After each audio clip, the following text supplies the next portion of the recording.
రామ్మోహన్ నాయుడు గారు ఒక నిమిషం స్ట్రైట్ క్వశ్చన్ ఆగండి. మీకు వచ్చేట క్వశ్చన్ వేరు.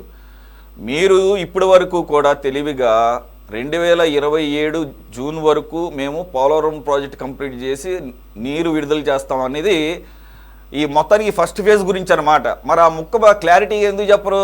మాలాంటి వాళ్ళం మేము ఎన్నోసార్లు డిమాండ్ చేసాము, అప్పుడు కూడా క్లారిటీ ఉండదు. అంటే మాకు మా ప్రజలకు కానీ మాకు కానీ ఎప్పుడు క్లారిటీ వస్తుందంటే పక్క రాష్ట్రం లెటర్ రాసే వరకు కూడా మా క్లారిటీ మీరు ఎవరు అంటే ఇప్పుడు దాని కంప్లీషన్ అంటారా?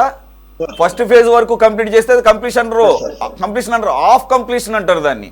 ఇప్పుడు ఆఫ్ కంప్లీషన్ కోసం ఇప్పుడు చేసేసేసి ఇప్పుడు జబ్బలు తడుచుకుని దానికోసం ఇక దాన్ని ఏమంటారు సంబరాల కోసం రెడీ అవుతున్నట్టుగా ఉంది వ్యవహారం. ఇప్పుడే ఆల్రెడీ నాగార్జున గారు చెప్పారు, బీజేపీ ప్రతినిధిగా కన్నా కూడా ఇంకా క్లియర్గా దీని పూర్తి స్థాయి ఫలాలు అందాలంటే దాని ఒరిజినల్ హైట్ 45.72కి కట్టాల్సిందే. మరి 27కే 41.15 అయితే మరి 45.72 మీటర్లు కట్టాలంటే ఇంకెన్ని 10 సంవత్సరాలా? అసలు ముందు దానికి కేంద్రం రెడీగా ఉందా? ఆర్ఆర్ ప్యాకేజీ గణనీయంగా పెరుగుతుంది, అది పూర్తి స్థాయిలో న్యాయబద్ధంగా అక్కడ ప్రజలకి అందజేస్తారా? ఎంతకీ ప్రాజెక్ట్ కంప్లీషన్ మీద ఉన్నటువంటి శ్రద్ధ అక్కడ ముంపు ప్రాంతాల ప్రజల్ని సురక్షిత ప్రాంతాలకు తరలించి వారికి ప్రాపర్గా రీహాబిలిటేషన్ కలిగించాలన్న ఆలోచన ఇటు రాష్ట్ర ప్రభుత్వానికి ఉండటం లేదు, కేంద్ర ప్రభుత్వానికి ఉండటం లేదు. అంటే ప్రభుత్వాలు తీసుకున్న నిర్ణయాలకి ప్రజలు వాళ్ళు నష్టపోయినా వాళ్ళతో వీళ్ళ నిర్ణయాలతో వాళ్ళకి సంబంధం లేకపోయినా నష్టం మాత్రం భరించాలా? ఏమంటారు సార్? గుడ్ ఈవినింగ్ సార్, అలాగే ప్యానెల్లో నా తోటి సభ్యులందరికీ నమస్కారం సార్. సార్ యాక్చువల్లీ ఆంధ్రలో జీవనాడైనటువంటి పోలవరం ప్రాజెక్టు పనులు గతంతో పోల్చుకుంటే తెలుగుదేశం పార్టీ మా కూటమి ప్రభుత్వం అధికారంకి వచ్చిన తర్వాత పరుగులు పెడుతుందన్న విషయం ఈ రాష్ట్ర ప్రజలందరికీ తెలుసు సార్. First thing. రెండోది 2014-19 మధ్య కాలంలో 72% పూర్తి చేసిన పోలవరం పనుల్ని 2019-24లో కేవలం 2% పనులు మాత్రమే పూర్తి చేసిన వైసీపీ ప్రభుత్వం ఆ టైంలో అప్పుడున్న మంత్రి 1/2%, 2000 ఆ రోజు అసెంబ్లీలో మాట్లాడిన అనిల్ కుమార్ యాదవ్ గారు వీడియోలు పెట్టమంటే మళ్ళీ నేను రివర్స్ లో వీడియోలు పెడతాను, వైసీపీ ప్రతినిధి ఉన్నారు కాబట్టి డైరెక్ట్ గా అడుగుతున్నాడు సార్. ప్రాజెక్టు నిర్మాణంలో అత్యంత కీలకమైన 1372 మీటర్ల పొడవైన డయాఫ్రామ్ వాల్ నిర్మాణాన్ని తక్కువ సమయంలో పూర్తి చేశాం సార్. అసలు తెలంగాణకి మనకి జరిగిన ఇష్యూ ఎప్పుడో కూడా చెప్తాను, చాలా క్లియర్ గా తీసుకోండి. డిసెంబర్ 16, 2025లో తెలంగాణలో పిటిషన్ దాఖలు చేశారు సార్ సుప్రీంకోర్టులో ఆనాడు. జనవరి 5, 2026 మరి ఏదైతే CJI Surya Kant justice Joel Mallya Bagchi bench మొత్తం మొదటి విచారణ జరిగింది సార్. పిటిషన్ లో సందేహాలు మధ్యవర్తుల సూచన వరకు ఆనాడు జనవరి 12కి వాయిదా వేశారు సార్. జనవరి 12, 2026 పిటిషన్ పైమా పేసి నాటి మైనాటబుల్ అని చెప్పి కోర్టు పేర్కొంది.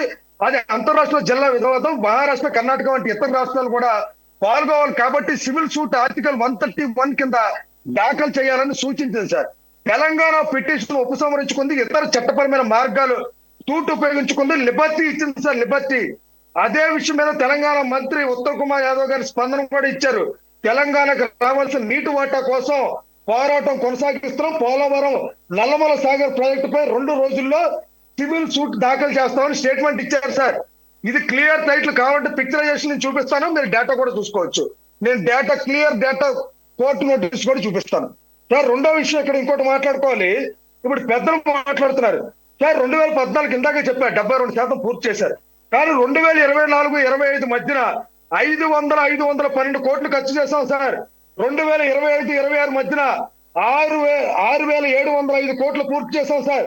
2026-27 మధ్యన 6,105 కోట్ల రూపాయల కూటమి ప్రభుత్వం ఒక్క పోలవరం ప్రాజెక్టు ఖర్చు పెట్టింది సార్.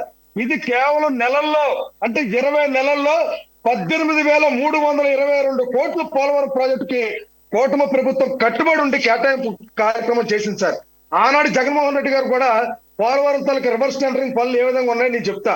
పోలవరం సంబంధించిన 15 నెలల పనులు పూర్తిగా నిలిపివేశాడు. డయాఫ్రామ్ వాల్ విధ్వంసం చేశాడు సార్. పోలవరం నిర్వాసితులు గత 5 ఏళ్ళు వైసీపీ ప్రభుత్వం ఒక్క రూపాయి కూడా కేటాయించలేదు. కావాలంటూ ఓపెన్ డిబేట్కి రమ్మంటే నేను మాట్లాడతాను. పోలవరం అథారిటీ నిపుణులు టెండర్లు మారవద్దని చెప్పిన ఆనాడు జగన్మోహన్ రెడ్డి వెళ్ళలేదు. డయాఫ్రామ్ వాల్ జగన్ అసమర్థకారంగా దెబ్బతింటే ఐఐటి హైదరాబాద్ నిపుణులు వెల్లడించారు, దయచేసి పోలవరం ప్రాజెక్టు తప్పు చేస్తున్నారు, మారండి అని చెప్పి ఆనాడు ఐఐటి హైదరాబాద్ నిపుణులు వెల్లడించారు. అయినా కూడా ఆ రోజు జగన్ నిర్లక్ష్యం కారణంగా పోలవరం పనులు పూర్తిగా భారీగా పెరిగిపోయాయి. ఒక్క పోలవరం ప్రాజెక్టుగా కాకుండా రాయలసీమ ఉత్తరాంధ్ర సాగునీటి ప్రాజెక్టులకు గాలి కుదిరేశాడు. పూర్తి కాకుండా కుప్పరంకి నీళ్లు ఇస్తామంటే డ్రామా ఆడాడు. వెలుగొండ ప్రాజెక్టు పూర్తి కాకుండా జాతికి అంకితం చేస్తానని నవ్వుల పాలయ్యాడు. అక్రమ ఇసుకదంతా చేసుకుని అన్నమయ్య ప్రాజెక్టు వరదల్లో ముంచేసి 39,000 మంది ప్రజల ప్రాణాలు తీశాడు ఆ రోజు. ఇది రికార్డు కాదా? ఇది రికార్డు కాదా అని అడుగుతున్న వైసీపీ నాయకుల్ని. కమాన్ చెప్పాలండి, ఇది రికార్డు కాదా? 2024 జూన్ నాటికి వినాలి సార్, మీరు వినాలి. ఏదేదో చెప్పలేక అది కాదు సురేష్ గారు, మీరు పోలవరం గురించి ఈ రోజు మాట్లాడేది కదా, మన డిబేట్ లో పోలవరము ఇంకొకటి వేరే ప్రాజెక్ట్ గురించి రాలేదు, వేరే ప్రాజెక్టు గురించి మీకంటే కూడా డైరెక్ట్ సబ్జెక్ట్ పెట్టుకొని కూర్చోగలము. పోలవరం గురించి మాట్లాడండి, వేరే వేరే దానికి డైవర్ట్ కావద్దండి, వేరే డైవర్ట్ కావద్దు, డైవర్ట్ కావద్దు. పోలవరం గురించి మాట్లాడు, మాట్లాడు, మాట్లాడు,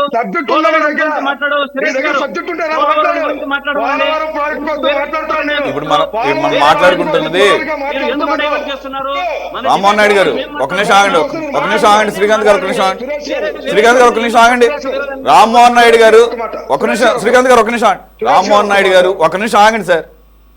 ఇక్కడ మనం మాట్లాడుకుంటుంది ఎత్తు గురించి మాత్రమే. ఇవన్నీ జరిగిపోయినాయి, అందరికీ గుర్తుంది. మేమందరం అసెంబ్లీ సెషన్ చూసిన వాళ్ళమే. ఎవరెవరు ఏమేమి డైలాగులు కొట్టారో అన్ని చూసాము. అలా కాదు సార్, అలా కాదు. నేను ఇక్కడ క్లారిటీ సార్, ఏదైతే కూటమి ప్రభుత్వం కమిట్మెంట్ ఇచ్చామో కమిట్మెంట్ చెప్పాల్సిన బాధ్యత ఈ రాష్ట్ర ప్రజలకు మా పైన ఉంది సార్. నేనేం చెప్తున్నా అంటే, మీరు చెప్పిన 45.72 ఖచ్చితంగా పూర్తి చేయాలి. పూర్తి చేయకపోతే కొన్ని ముంపు గ్రామాలు గురైన గ్రామాలు కూడా ఈ రోజు అది కూడా మీకు క్లారిటీ ఇస్తాను. దాని ద్వారా కూడా మనం ఎంతమంది మనం ఫస్ట్ ఇది క్లారిటీ ఇవ్వండి. ఫస్ట్ పాయింట్ వైజ్ గా మాట్లాడుతాం. ఒక్క నిమిషం. 2027 జూన్ అనేది మీరు ఒక డెడ్ లైన్ పెట్టారు. ఒక్క నిమిషం ఆగండి సార్, ఒక్క నిమిషం ఆగండి. 2027 అంటే నెక్స్ట్ ఇయర్ జూన్కి డెడ్ లైన్ పెట్టారు కదా, అది ఏ హైట్కి ముందు అది క్లారిటీ ఇవ్వండి. ఏ హైట్? 41.15 మీటర్ల ఆర్ ఈజ్ ఇట్ 45.72 మీటర్స్? 45.72 ఏదైతే కమిట్మెంట్ ఇచ్చిందో అది పూర్తి చేయాలని పనులు చేస్తున్నారు. అవదు, అది ఇంపాసిబుల్. అది అయ్యే సమస్య లేదు. జూన్ 2027కి అయ్యే సమస్య లేదు. 41.15 మీటర్ల ఫస్ట్ ఫేజ్ గురించే ప్రస్తుతం వర్క్ నడుస్తోంది. అది ఈరోజు తెలంగాణ ప్రభుత్వం రాసిన లెటర్ ద్వారా క్లారిటీగా తెలిసింది జనాలకి. మీరు ఎన్నాళ్ళు కూడా కంప్లీషన్ అంటే మాట్లాడినది ఏ హైట్ గురించి అంటే 41.15 మీటర్ల గురించి అని ఇప్పుడు మాకు క్లారిటీ వచ్చింది. మేము చాలాసార్లు అడిగినా మీరు చెప్పలేదు సార్. 89% ఆల్రెడీ పోలవరం పనులు పూర్తయ్యాయి సార్. కేవలం 11% మాత్రమే బ్యాలెన్స్ ఉంది. కరెక్టే. 89% అవ్వచ్చు మీరు ఏది క్లెయిమ్ చేసుకున్నా. That is of the height only for 41.15 metres. దాంట్లోకి సంబంధించిన పర్సంటేజ్ మీరు చెప్తున్నారు సార్. నేను చాలా క్లారిటీగా చెప్తున్నాను సార్. ఏదైతే కమిట్మెంట్ ఇచ్చామో ఆ కమిట్మెంట్ మీరు తొందరపడకండి సార్, మీరు తొందరపడకండి. మీరు అనవసరంగా ఇప్పుడు ఆ రకమైనటువంటి క్లెయిమ్ చేయడం ద్వారా మీరు నవ్వులు పాలవుతారు. 41.15 మీటర్లకే మీరు నెక్స్ట్ ఇయర్ జూన్ అనేది డెడ్ లైన్ పెట్టారు. ఎందుకనంటే దానికి ఫస్ట్ ఫేజ్ ఇంకా కంప్లీట్ కాలేదు, సెకండ్ ఫేజ్ ఇంకా స్టార్ట్ చేయలేదు. స్టార్ట్ చేయకుండా మీరు మొత్తం కంప్లీషన్ ఎలా చేస్తారు? సో మీరు ఇస్తున్నటువంటి డెడ్ లైన్ ఓన్లీ ఫర్ 41.15. ఇది రెండు దశల కింద ఆనాడు డిసైడ్మెంట్ చేశారు కాబట్టి ఓకే మనం మాట్లాడు సార్. పునరావాసానికి గురువు గారికి ముందు అసలు పోలవరం మీద ఆయన వైసీపీ నాయకులు కాదు సభ్యత్వం ఉందో లేదో క్లియర్ గా మాట్లాడమన్నారు సార్. అది అయిపోయింది కదా, అయిపోయింది. ఆ పంచాయతీ అయిపోయింది. రెండు శ్రీకాంత్ గారే ఒప్పుకున్నారు. ఈ పాపం రెండు ఫేజులుగా డివైడ్ చేసిన పాపం మాది అని కూడా ఒప్పుకున్నారు. అది అయిపోయింది, అయిపోయింది. అది ఫినిష్ హిస్టరీ. మీరు క్లారిటీ ఇవ్వండి, ఉన్నది చెప్పండి. ప్రస్తుతానికి మేము మొదటి దశ 41.15 by next year June complete చేస్తున్నాము. తర్వాత కేంద్ర ప్రభుత్వ సహకారంతో మేము సెకండ్ ఫేజ్కి వెళ్తామని చెప్తున్నారా, లేదంటే ఫస్ట్ ఫేజ్కి అక్కడితో ఆగిపోతారా?